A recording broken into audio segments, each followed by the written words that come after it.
Hi, in front of me Xiaomi Mi 11 Pro device, and now I'm gonna show you how to enable Do Not Disturb mode on this device.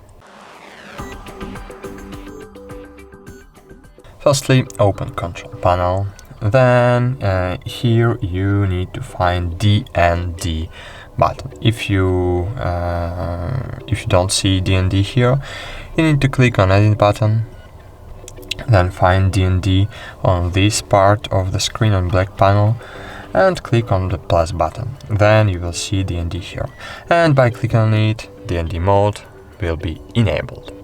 Of course, by clicking and holding on it, you can set up your DND mode, your silent mode.